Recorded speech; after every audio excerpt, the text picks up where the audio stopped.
नमस्कार दोस्तों, आप सभी का मंगल लोकगीत चैनल में स्वागत है। आज मैं आप लोगों को भोर जगाने का गीत सुनाने जा रही हूँ। इस गीत में मरे हुए व्यक्तियों का नाम लेकर और मरी हुई महिलाओं का नाम लेकर गाया जाता है।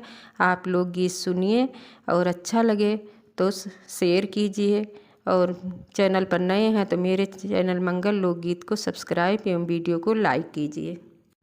ऐ भुअर भइल भीन सरवा चिरैया लागी बुअल धरमवा कै जुनियाऊ। ऐ भुअर भइल भीन सरवा चिरैया लागी बुअल धरमवा कै जुनियाई।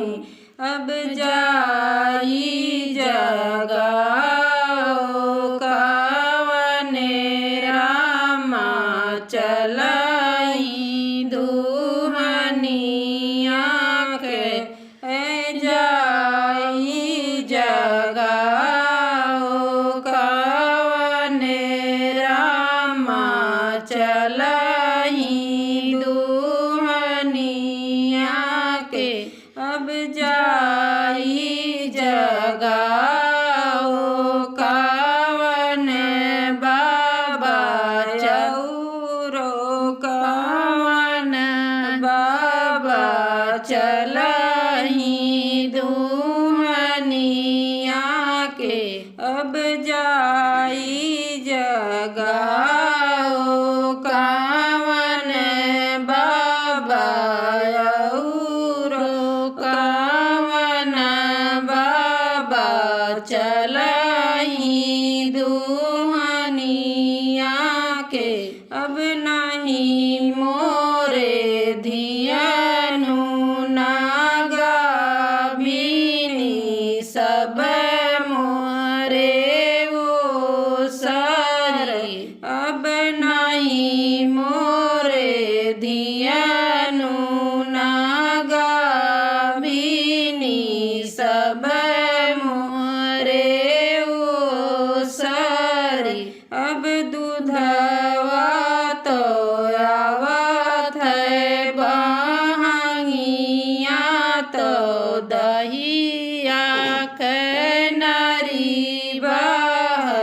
अब दूधवा तो आवत है बहंगिया तो दहिया के नारी बह।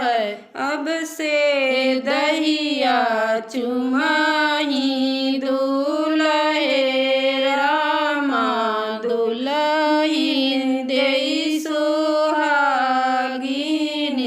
अब से दहिया चुमाही दुलहे राम दुलहिन देई सोहागिनी। अब मचियाही बैठी कावन दई दहिया भिलो राई।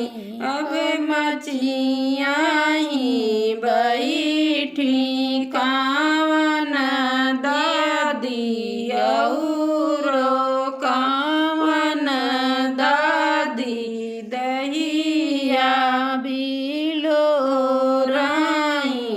दहिया भिलो घीव काढ़ाई धर घीव गागरी। अब दहिया भिलो घीव काढ़ाई धर घीव गागरी। अब से दहिया चुमाही दुलहे राम दुलहिन देई सोहागिनी। अब से दहिया चुमाही दुलहे राम दुलहिन देई सोहागिनी।